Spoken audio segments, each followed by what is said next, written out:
Ja, wir machen heute nämlich einen Livestream für das Millionenpublikum an dem Bildschirm. Wie kann ich denn das hier auf den Bildschirm zaubern? Is anyone here who doesn't speak German? Okay, English it is then. Which is probably also better for the millions at the screen. Just as a quick intro, why we're doing this today,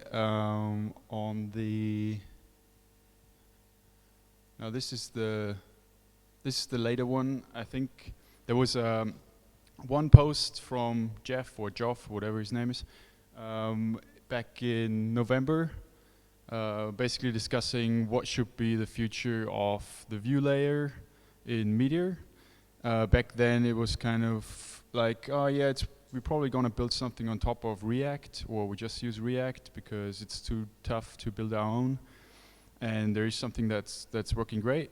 There is 579 answers to that, so it was quite broadly discussed. And there is people in both camps that say no. Blaze is great, the templating is so easy, we want to keep that, and other people said no, but React is the way better model, blah blah blah.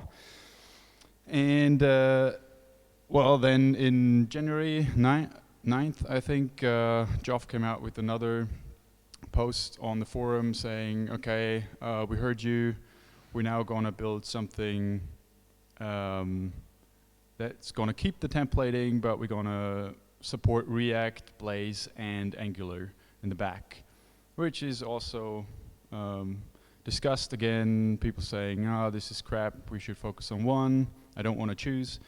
And today, Phil is going to talk about Blaze versus React and his point of view, what's the better version, or at least comparing and maybe leaving you up to the decision what you want to choose.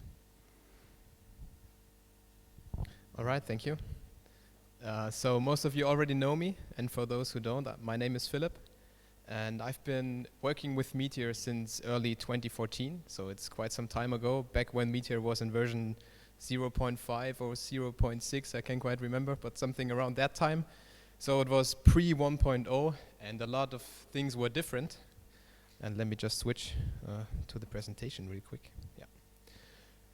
So a lot of things were different back then, and a lot of things changed, especially a lot of things changed with Blaze, but most of the stuff that changed or improved with Blaze was very recently, actually. So some of the great changes that I'm really happy about with Blaze happened very, very recently. And yeah, we're actually not going to see any of those changes that I'm talking about. Maybe I will talk about them briefly, but I have no code that shows those changes. All right, so maybe just because everybody does these things, who has worked with Blaze and Meteor before? Like, just hands up, who has worked with Blaze and Meteor? Okay, so not everybody, as I can see. And who has worked with React before? Okay, that's actually not bad for a Meteor meetup. So for us web developers, the life is pretty tough, right? We have to get work done every day. We have to work on features. And the only constant in our life really is change. We have change in requirements all the time. And we also have change in technology. And we have to keep up with the changes that we have in technology. We have to keep learning new stuff. And we really have to get used to this if we want to stay good web developers and if we want to make a good product. So, and what we also should keep in mind all the time is not actually what are the new technologies, but what is the general trend of the new technologies. Maybe also we see a trend in the technologies that we are currently using, or our current technologies are inspired by the new technologies. And so there is a trend currently, a very big trend actually, and it is components. We first saw components with web components, or maybe there was something before, but the first big buzzword that comes to my mind when I think about components are web components, which didn't really establish, and they were pushed by Polymer a little bit. Actually, we tried it out once, and it didn't really work out as we wanted to. especially not in combination with Meteor. And also React obviously made components really popular. Everybody's talking about them. Then if we take Ember.js, for example, they will deprecate controllers in the near future in favor of components, which is a pretty big step actually. So code-wise, not much changes in Ember.js, but like the thinking about your UI, that is what's changing. And also in Meteor, we're now talking about components.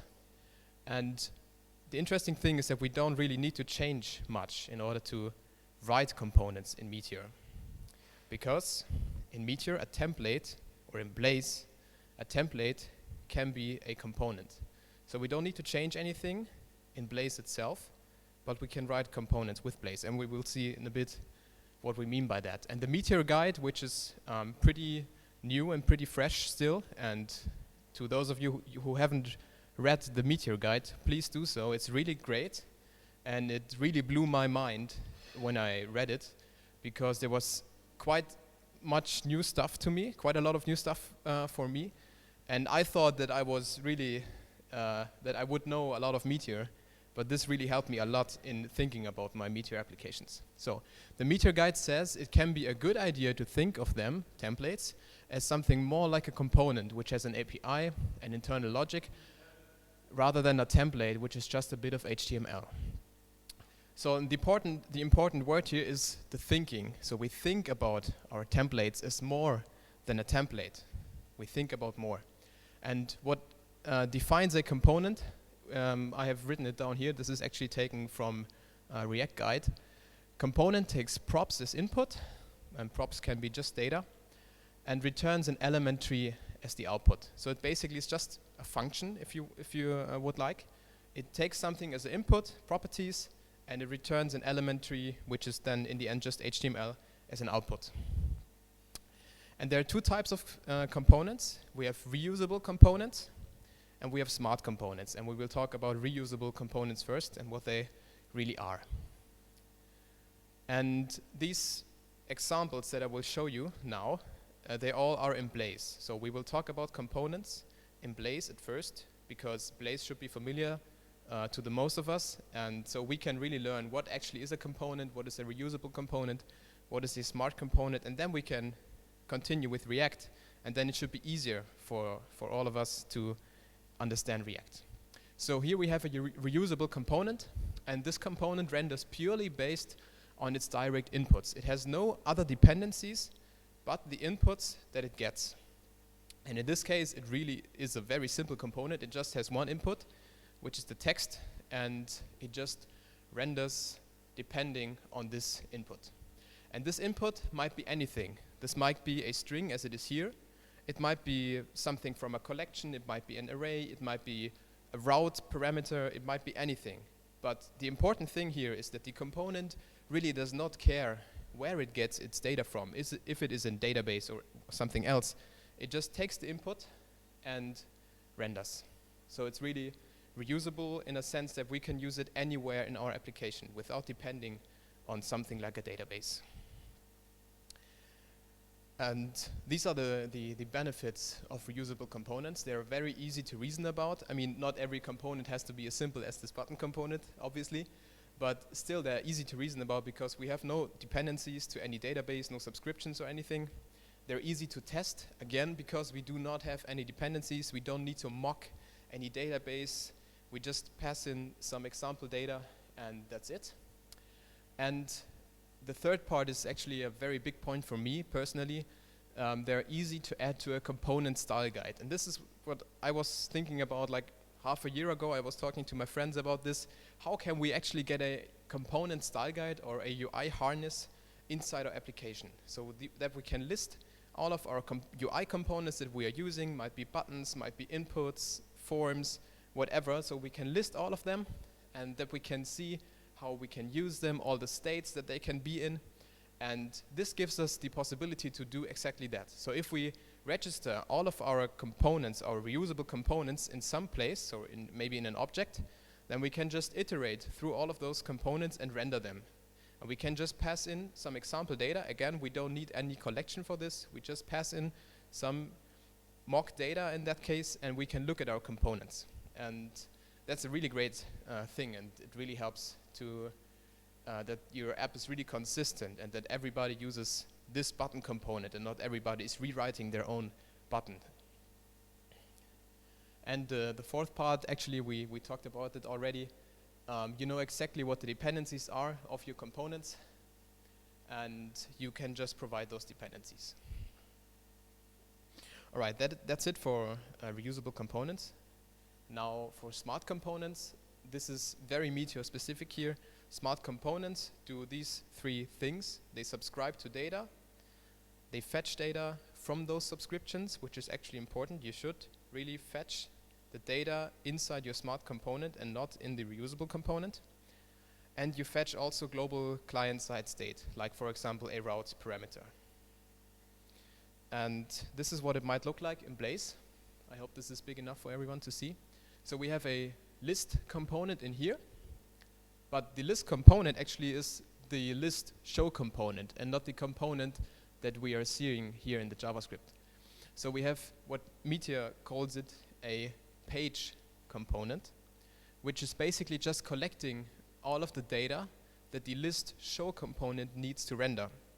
So what we see here is that we, in the onCreated method, we see we fetch the current route parameter, the ID, which is the list ID. Then we subscribe to the to-do list and all the to-dos in the to-do list. And then what we're doing down here is that we're preparing an object that holds these three informations, which is when the subscription is ready, the list itself, so information about the list, and the to-dos that belong to the to-do list that we're displaying here. And afterwards, we're just taking this object and passing it into the list show component. So the list show component gets all the data and can render according to the data that it got. So the list show component is a reusable component, and the page component is a smart component because it collects all of our data. And here's one of those new things to Blaze that I talked about earlier, is that we can now call a helper inside a helper. So you see the normal brackets inside the curly braces. We couldn't do that like prior to Meteor 1.2, I think. So it's a very recent change, but a very big one actually, because you couldn't do it before, which was really bad. So you couldn't call a function and pass it to a template earlier. Any questions about this? Because this might be like a little bit overwhelming at the moment. Okay, doesn't look like it.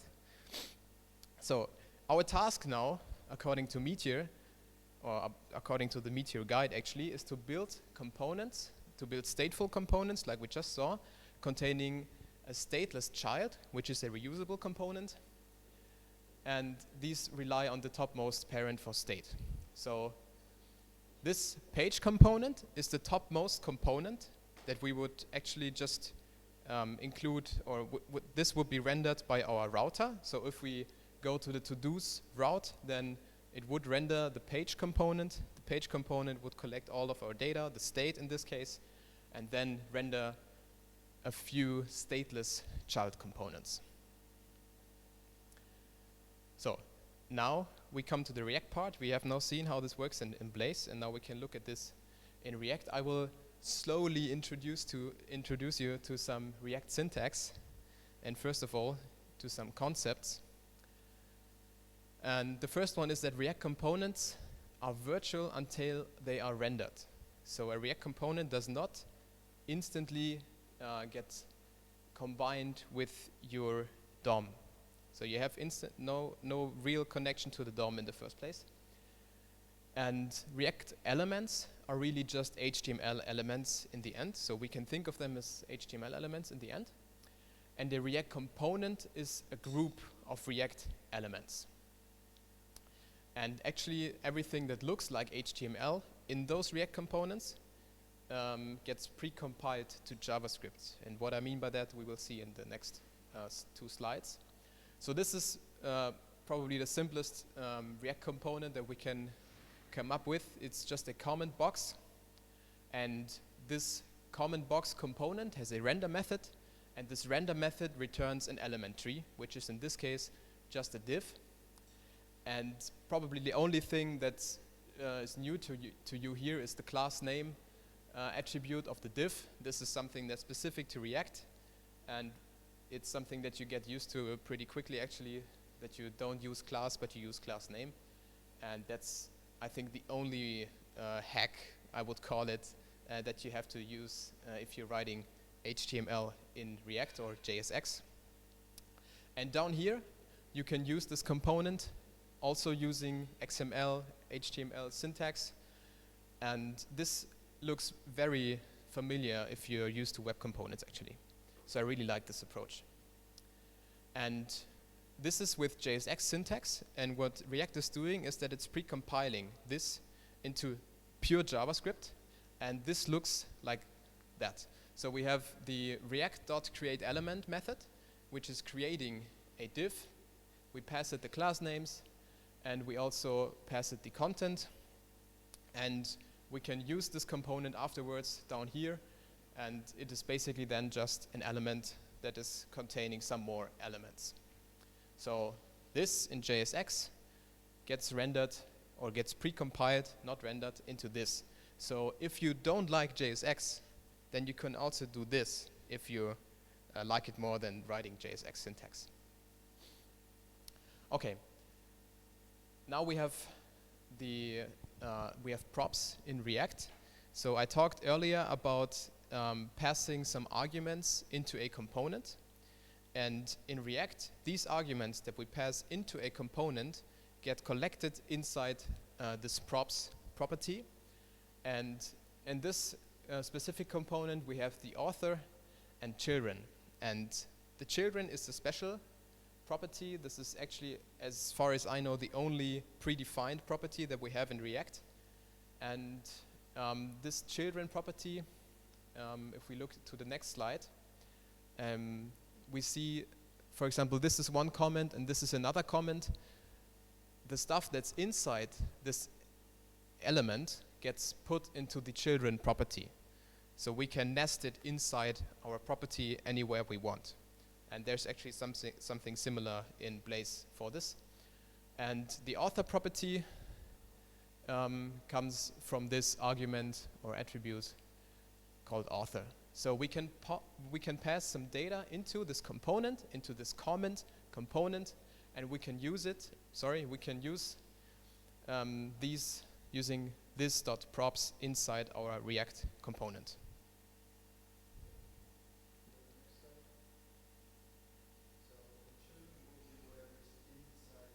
Yes, correct. Yeah. Any more? Sorry? Then it's another div. Then it's another div. So it just gets appended in the children here. You can put whatever you want inside. It's the same with Blaze. Yeah. Okay. So the next thing with React is state. So for some components, we need some kind of internal state for a component. For example, we have a like button here, and the like button needs to remember if it was clicked. So if the user actually liked the content, if the user clicked the button, for that we need some internal state, and this we don't store inside the props, but we store it inside state. The reason for this is that if we change the state, our component gets re-rendered automatically for us. We have to do anything. We don't have to do anything. What we have to do is we call this.setState, and then we set the new state, which is just an object, and the render function automatically runs again. This is also maybe familiar to some of you with Meteor's reactivity, but I think this is more transparent. It's less magic than we have in Meteor. And yeah, I think this is pretty self-explanatory. Another cool thing that I really like about React is this on-click here. So we directly mount a function onto this P element using the on-click. This maybe looks a little bit like old school JavaScript to you, but actually this is very common in React, and I think it's very clear to what will happen when we click on this P element. So the click on the P element will just call the function handle click that we see up there, and this will just update the state, which will then re-render our component. All right. So when should you really use state? And these things that I have written down here are actually from the React docs themselves. So the state should only contain data that a component's event handlers may change to trigger an UI update. This is what we just saw. The handler, the event handler, which is in this case the handle click, this will update some UI state, and for this we use the state property. And another very cool thing, if you think about it, is that we can only manipulate the state using the setState method. And what this gives us is that we can identify all of the places inside our code where we manipulate the state. So if we see some bad data inside our state, we can search for the setState method inside our code, and we will see all the places where we manipulate the state of our components, which is pretty neat. Yes. And when not to use state, for example, if we have some data that we want to compute, for example, if you want to show how long is the list, this is something that you can always compute on demand. You don't have to store it inside some state, and that's what you should do. Also, you shouldn't store React components inside your state. These just belong to your render method. And you shouldn't duplicate data from props. So the properties should stay in the props, and you should treat the props as a single source of truth for the data that gets passed inside of your components. So props is for everything that comes from the outside, and state is for everything that comes from the inside, which is user interaction. And this is a little bit more of a complex example. This basically is two-way data binding in React, because we have on-change event handlers on some input text fields. These event handlers update the state with what we just typed in, which in return re-render our component with the new values. So we have everything that you're writing inside your input, you have also in your state. All right. For the next slide, thinking in React, there's an article in the React docs which is called Thinking in React. And when I read this article, it really changed the way that I was thinking about UI. And I don't know if Michi and Vlad can remember about it. And they show these 5 steps that I want to briefly talk about, because this applies to everything. This doesn't only apply for React, this applies for everything that has to do with UI. So the first step is that you break your UI into a component hierarchy. So normally you already have some drawings of your UI. You have like a mock-up from your designer, or maybe you drew it yourself on a piece of paper. And what you do is that you draw boxes around every component that you can identify. And you need to remember that a component should be as reusable as possible. So like list items, for example, is one component.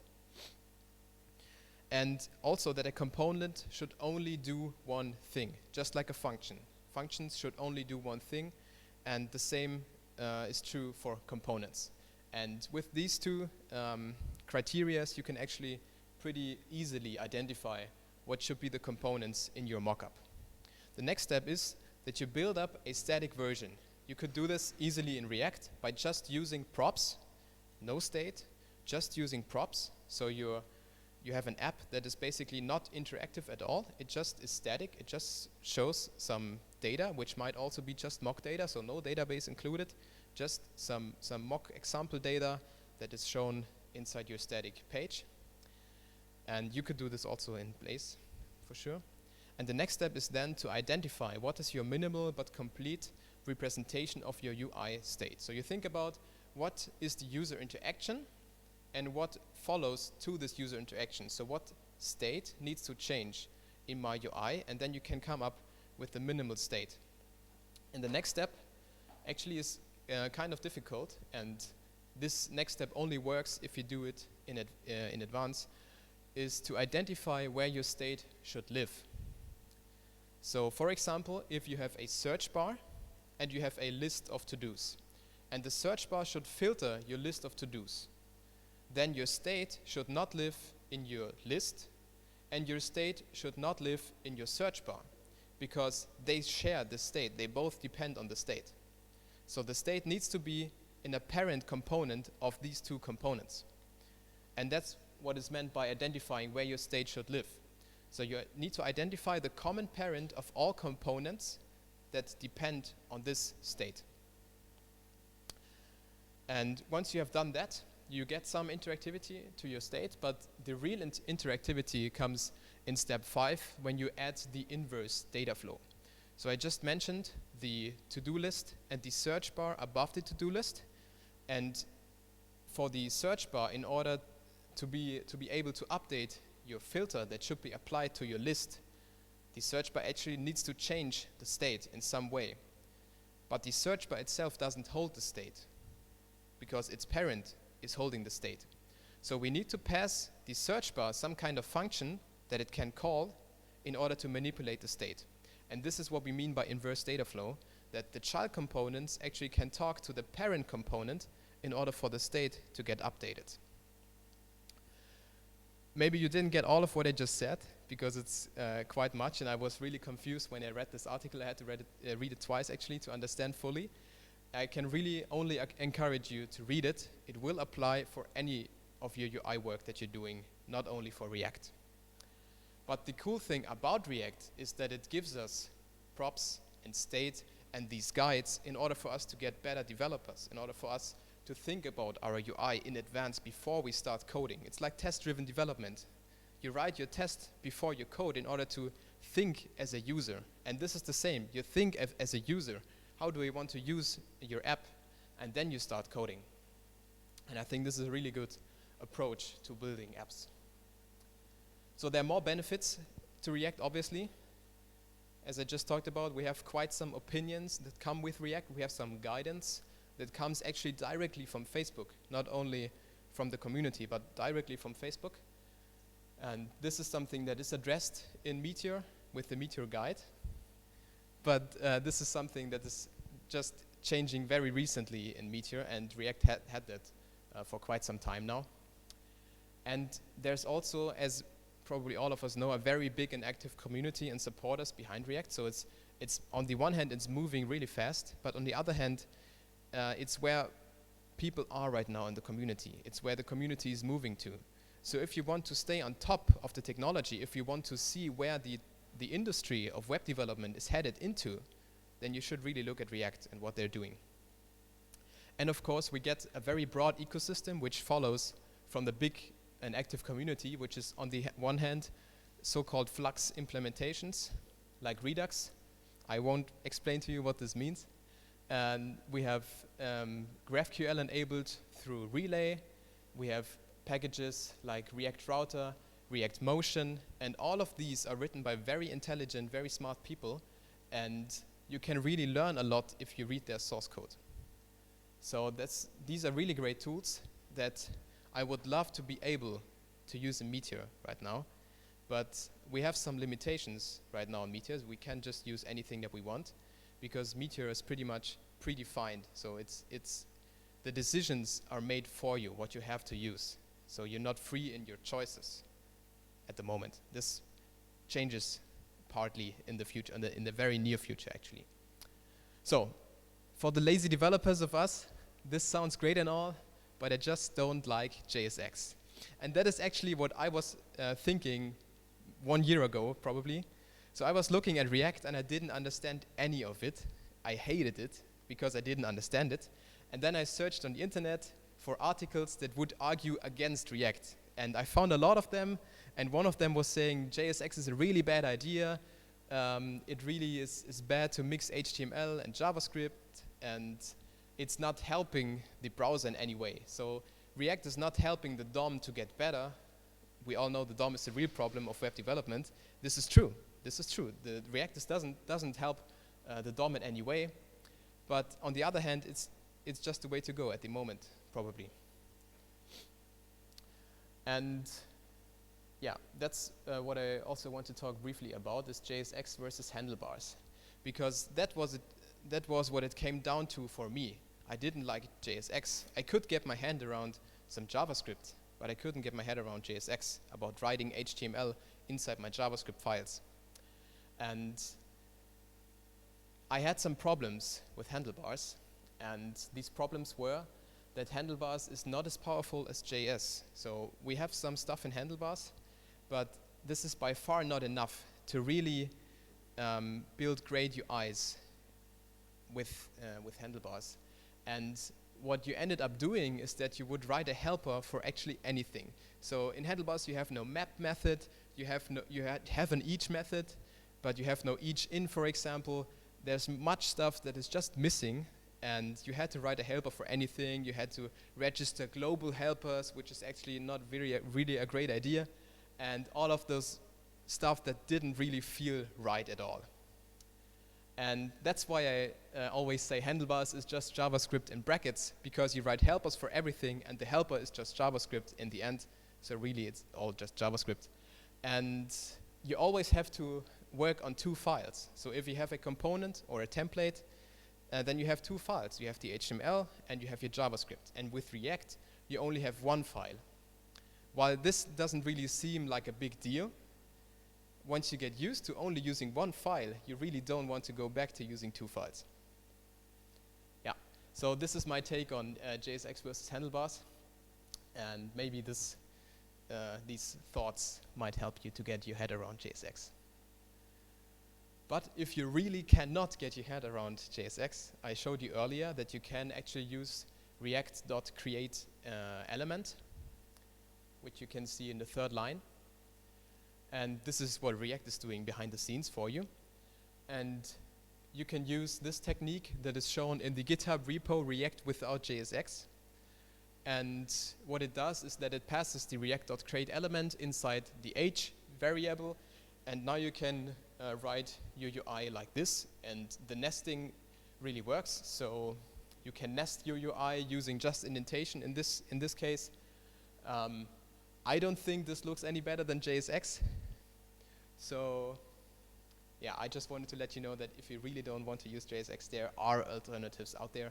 Actually, there's a GitHub repo, as I just said, for just alternatives to using JSX with React. And this is what Geoff Schmidt said in one of the two blog posts that we saw earlier, that developers of many skill levels can pick up JSX easily, and once they do, they generally like it. So he doesn't say that all of the developers that pick up JSX like it, but most of them. And that was true for me, so I didn't like JSX in the first place, but now I do. But I can imagine that there will be better ways to write our UI in the future. And this is another thing that he said in one of these blog posts, is that in the long run, it's better for the JavaScript community to unite between one or two options, rather than to split our forces maintaining our own independent, in this case Blaze, but increasingly convergent flavors of reactive HTML bindings. So what he's basically saying is that it's better for the JavaScript community to just use React or Angular than for Meteor to keep maintaining Blaze, because this takes time, and the time that they could have to do other things that would be more important than to just reinvent the wheel of the view layer.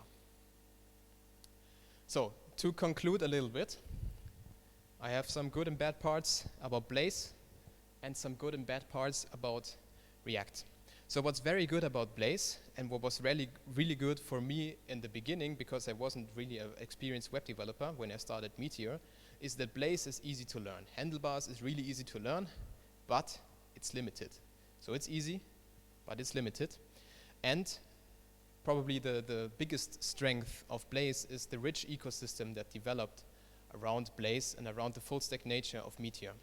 So we have packages like user accounts, for example, that give you not only some business logic for your accounts, but also give you some templates. They work server-side and client-side, so it's the full stack. You just include it into your Meteor application, and it just works out of the box. You get everything You need to just configure it. You have your views and your favorite CSS framework like Bootstrap or Materialize. And this is very, very unique in the JavaScript world, that we have this full stack nature. I really cannot think of any other library, or there are like 2 or 3 libraries, but they're by far not as popular as Meteor is, that give you this full stack nature. The bad thing about Blaze is that it takes time and effort to maintain.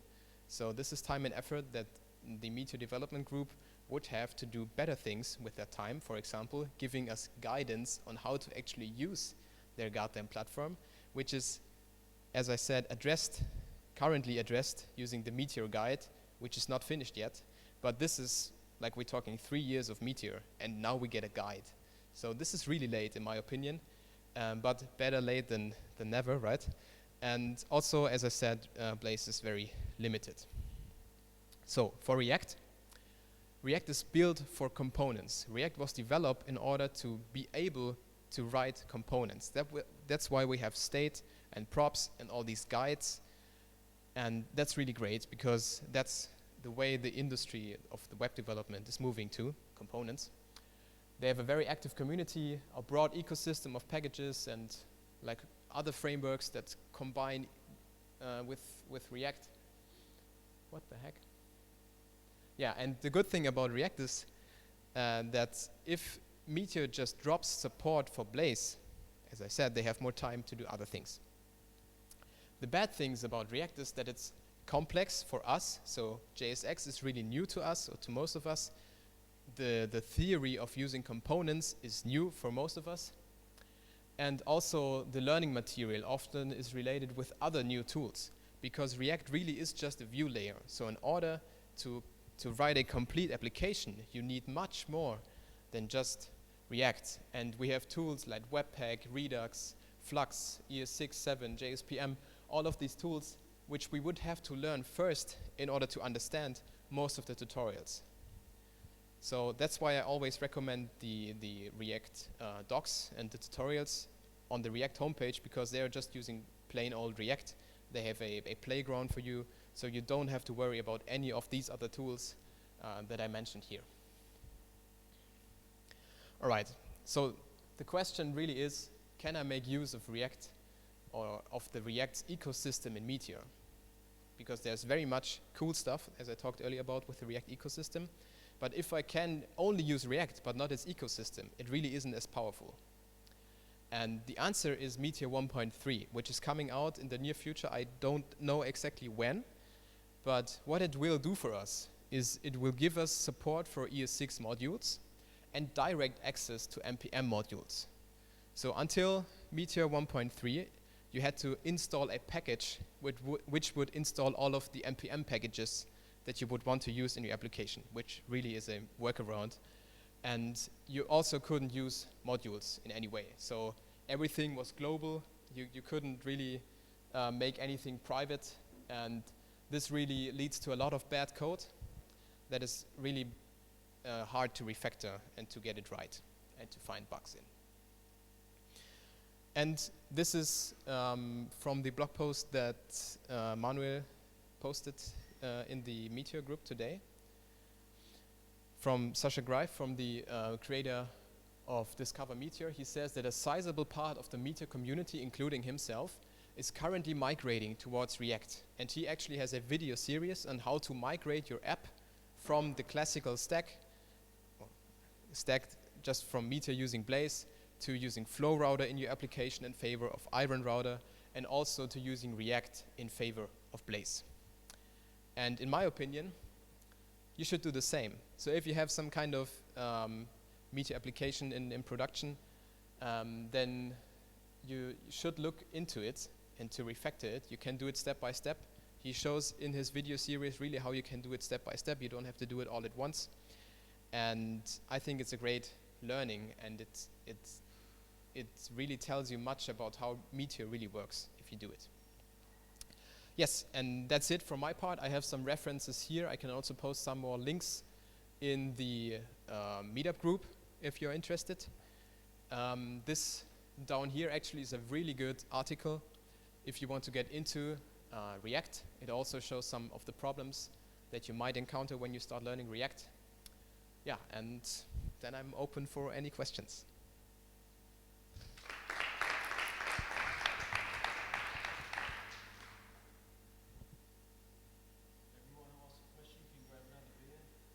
Yeah, we can also have a chat about like all of the other stuff, the React ecosystem.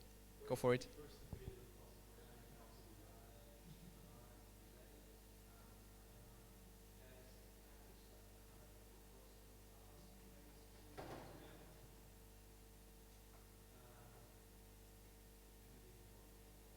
No, I haven't. But I don't think that these cross-compiling packages really make sense because it really hurts the performance of your application. So you should really let React do the job or let Blaze do the job, but not having them interfere with each other, because the one has to wait on the other to finish, and that's really not too good. Yeah. So you can do it, but yeah. All right. Yeah. No. No. Yes. Yes. Yeah. Yeah. And actually, Arinoda built another package that lets you mount your React components inside of Flow Router. So there was, I think, Blaze layout and React layout packages that you had to use because Flow Router didn't do the rendering for you. And he has built another package. I don't really know what's the difference, but it maybe is faster or whatever. Yeah. So you don't need Blaze, anymore. And you also really don't need React. You could also use Angular. But yeah.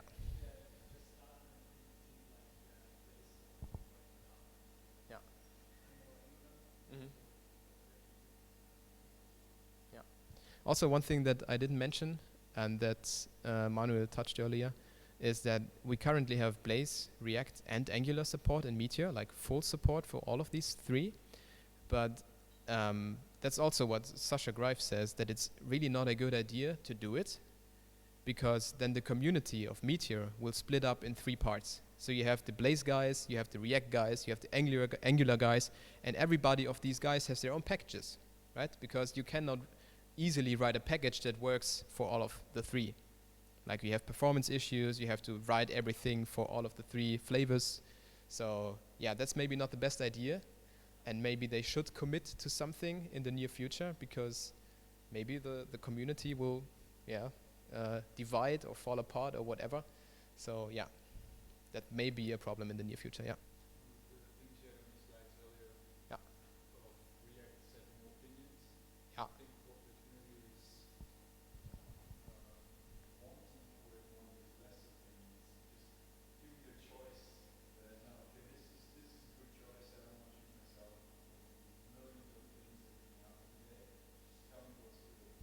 Yeah, that's actually, I talked to a colleague at the company that I'm working on, and they're using React and Redux, which is like the most hyped stack at the moment.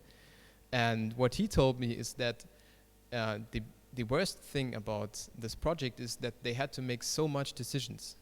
So you use React, but then you have to decide on what else are you using, which Flux architecture. Do you use Webpack, Grunt, or Gulp? Which database? Do you use GraphQL? Do you use Relay? And there's so much choices to make, and you have to glue so much frameworks together. There are boilerplates out there, but which boilerplate should you use? It's the same. You have to make the same decisions. So this is great about Meteor, because they just make the decisions for you. They think about the stuff. They are very smart and experienced people. They know what will work for you, and you can just trust them and use what they give you, and you can instantly start building on your application, get features done, and not need to worry about setting things up. Yeah.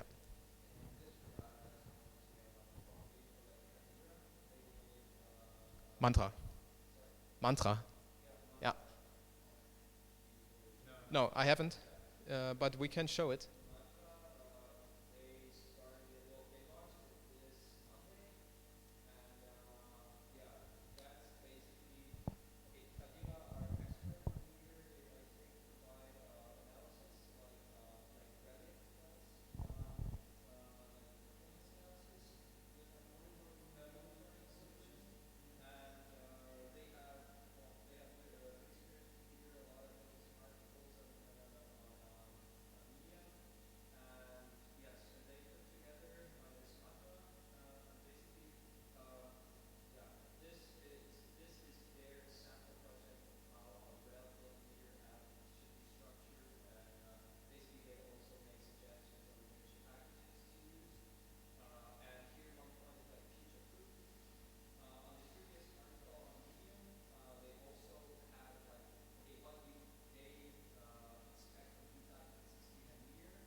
Yeah, somewhere in there is a stack, right? That they recommend using.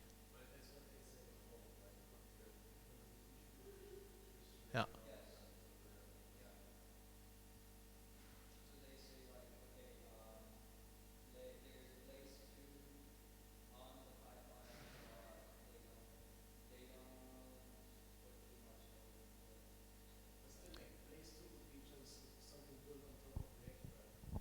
Yeah, it's not happening. Blaze 2 is not happening. Yeah, the idea was to build something on top of React, yeah. To make it easier to get into React. So it would really be just a transition to React. But they actually found out that nobody really wants that. Like something on top of React. People either want Blaze or want React and nothing in between, yeah. I like the templating language. Yeah.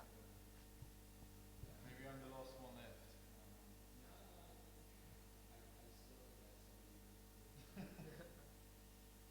I think you should try JSX and React.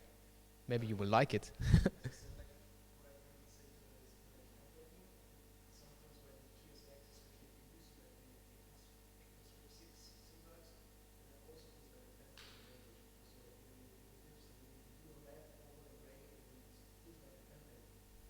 Yeah. It also, if we look at the examples that we had.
So there was the Meteor hackathon, like like like a few months ago, and the React inside Meteor was really new back then, and I looked at it and I thought maybe I should give it a try, and we tried it out, and I think all of us really liked it. So Lucas and Vlad were working together with me on this, and we had some trouble because we hadn't used it before in any way, but it actually went pretty well. So even though we didn't really like learn React before we started using it, so we basically learned while doing. So okay, how do I do this? I look it up and then I try it out. Okay, it works. I look the next thing up. So like on-demand learning, and it really worked out. And I think that the only drawback to using React in Meteor right now, the only real big drawback, is that there are basically no packages for you.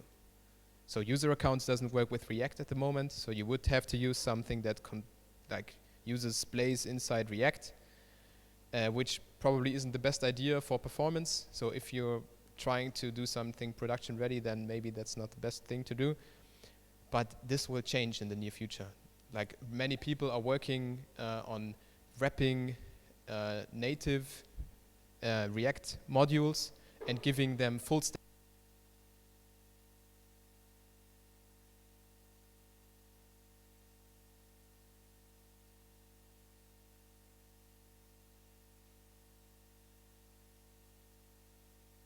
Geht es? Yeah. Sasha Grive in his blog post, maybe we can look at it.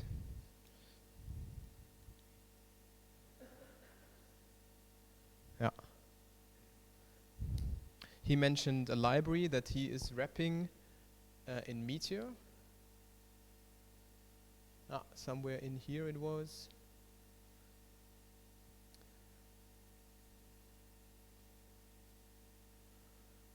Griddle, yeah. So this is the React component that we're talking about. It's just a data table, and he's giving it the full stack nature of Meteor. So you can just plug in a collection, a subscription, and it works. So you don't have to combine this with any data loading stuff that you would need to do if you were just using it in React or with anything React related other than Meteor. But we have the power in Meteor to just combine these things with our collections and subscriptions, and then they work out of the box. So that's great, and I think these will pop up everywhere because you don't have to do as much work as if you would write it in Blaze, because this is already here. The data table is here. So you just need to plug it into some data, and that's it. So I think we will get a lot of these packages. And with Meteor 1.3, we can use all of them with NPM, and we just need to like integrate them. So on the one hand, we lose a couple of packages that are on Atmosphere that only work with Blaze. But on the other hand, with Meteor 1.3, we gain a whole lot more packages that may be not full stack at the moment, but this is subject to change. So yeah. Somebody else wants to do live coding? Feel free. Manuel.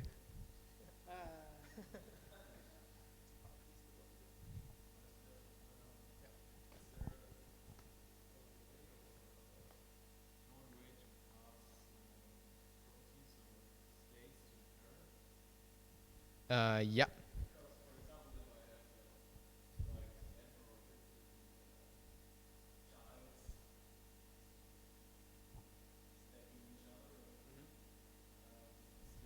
Yeah.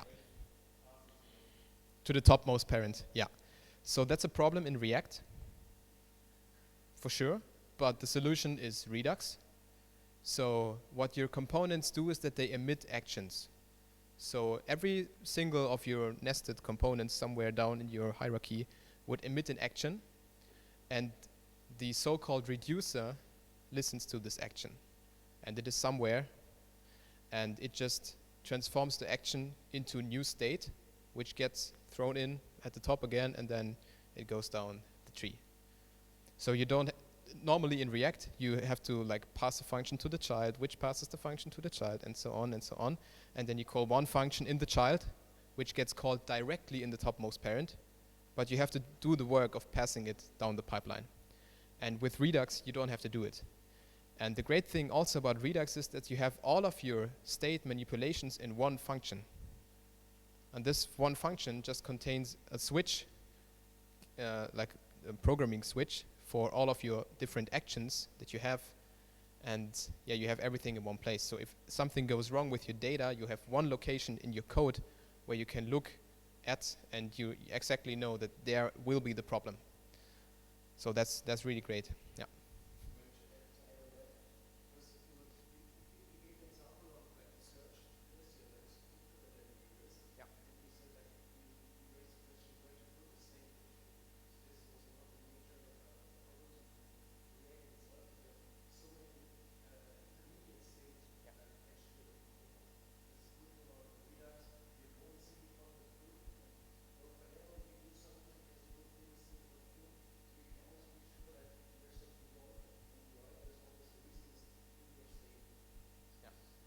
Inside your reducer, yeah.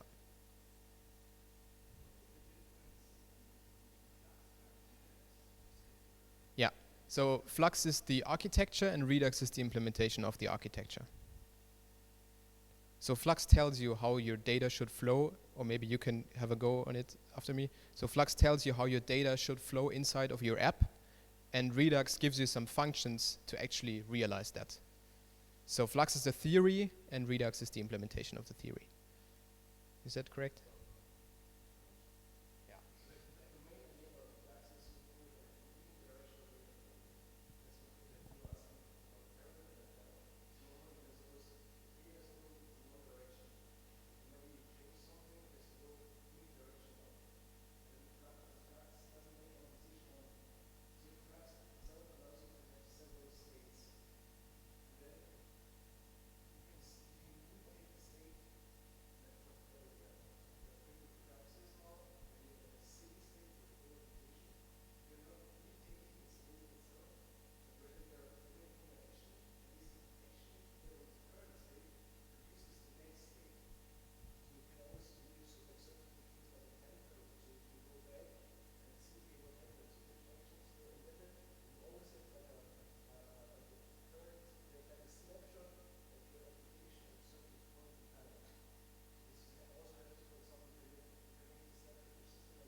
Redux.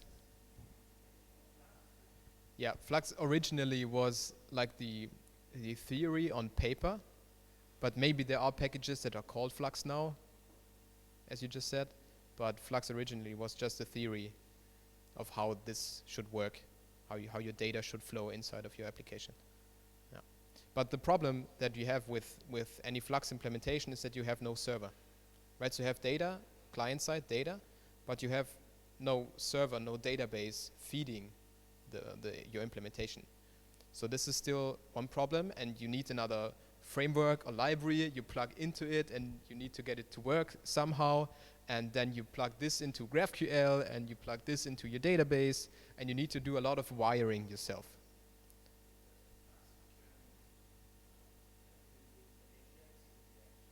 Yeah. Sure.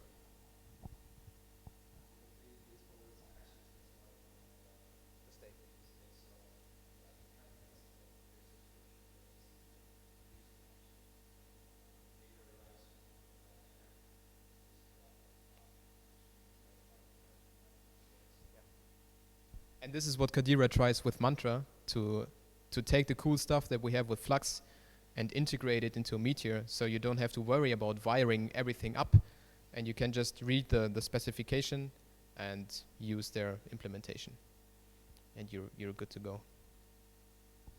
Yeah.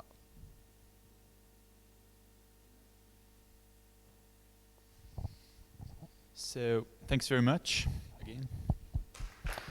Um, Be free to hang around, grab another beer.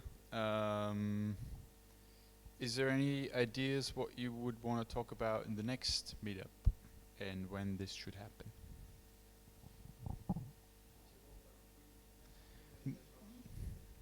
All right, Meteor 1.3, any volunteers?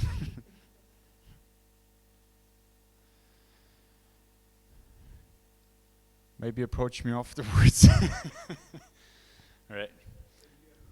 Nah, you don't want that. Oh, maybe you do. It's fun.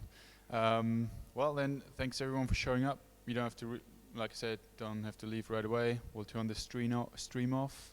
Maybe then you get the real nasty questions out that you couldn't ask just yet. And yeah, grab another beer.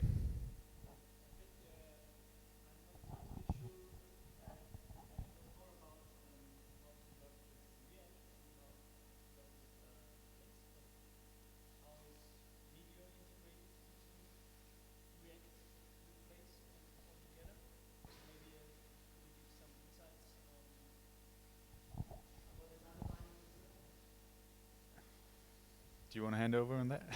So, Blaze is basically what the Meteor development group built themselves. So it's really well integrated.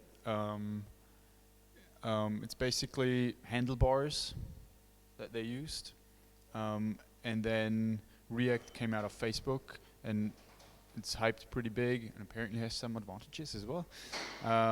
So they're trying to integrate that. So really, Blaze is the thing that Meteor has been built around. So the question is, how do you integrate React into Meteor and not the other way around? Well, the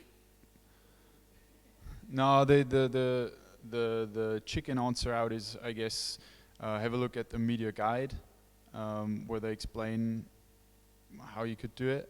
But like Phil said, it's nowhere. It will never be finished. But I don't think they have really good explanation how to use React in there, or do they? No, in the guide actually there's no explanation of how to use React at all. But there's a separate read the docs, whatever it's called, Meteor React. How's it called?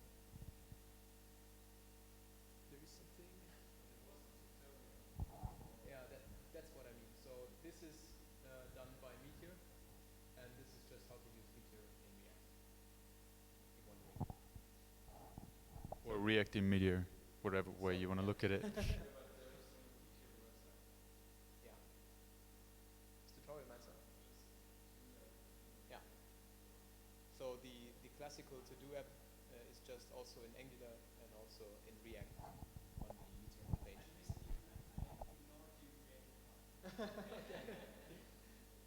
Well, I'm not. How long has this been there? Half a year? Nah. It's really long. Okay.